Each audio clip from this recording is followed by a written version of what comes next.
Emmanuel Macron n'a jamais proposé de passer d'un coup de 62 à 65 ans. Tout ça, ça prend du temps. Le passage de 62 à 65 ans, c'est sur 10 ans. C'est sur 10 ans. De Comme manière le très passage de 60 à progressive. 62 a été sur plusieurs années. C'est très progressif. Ça permet à chacun de se le mettre en tête et d'organiser sa vie à la retraite, etc.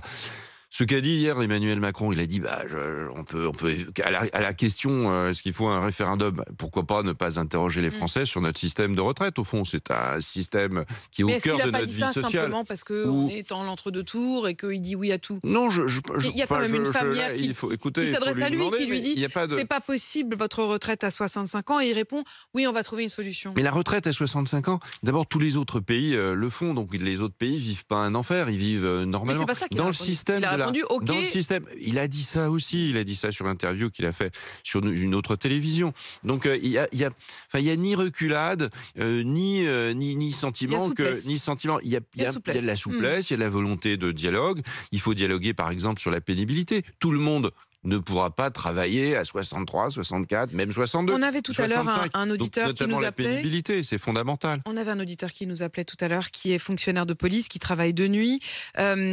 Est-ce que lui, il se sentait inquiet et menacé par cette réforme des retraites? Est-ce que lui, il sera concerné?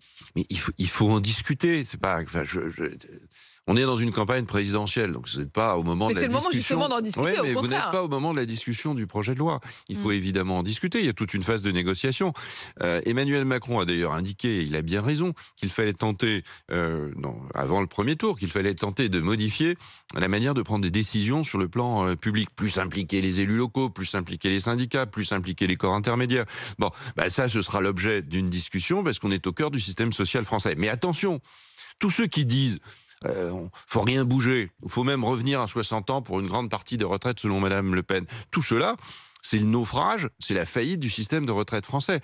Et le système de retraite français, il installe une justice entre les générations, entre nos jeunes, entre les actifs et les retraités. Qui payent pour ceux qui sont à la retraite. Et systématiquement, mettre sur le dos des actifs des charges qu'ils n'ont pas à payer de façon excessive, nécessite de revoir ce système. Et à côté du système, à côté de l'augmentation de l'âge, il y a l'augmentation du minimum de pension, que Emmanuel Macron propose de passer à 1 100 euros. Il a raison, et après à maintenir à 85% du SMIC. Et puis il y a aussi la prise en compte de cette pénibilité que nous avions intégrée avec Nicolas Sarkozy en 2010. Et il faut aller sans doute plus loin dans la qualification du fait qu'on est à un moment donné un peu prématurément usé, pardonnez-moi du terme, par le métier que l'on a fait, mais pas en fonction du statut de ce métier. C'est pas parce qu'on est conducteur de train qu'on fait un métier particulièrement pénible par rapport à plein d'autres métiers. Par contre, on peut être touché dans sa propre santé par un métier et donc partir plus tôt. Tous ces sujets, ils doivent être traités avec beaucoup de sérieux. C'est pas le cas du Front National, pas du tout.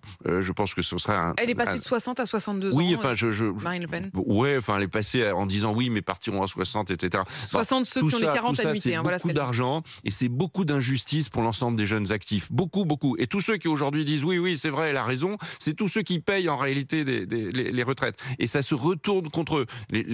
À un moment donné, les gens ne savent pas. La vraie reculade, je vais vous dire, ce serait l'élection de Marine Le Pen pour le pays. La vraie reculade pour le pays, ce serait celle-là, l'élection de Marine Le Pen.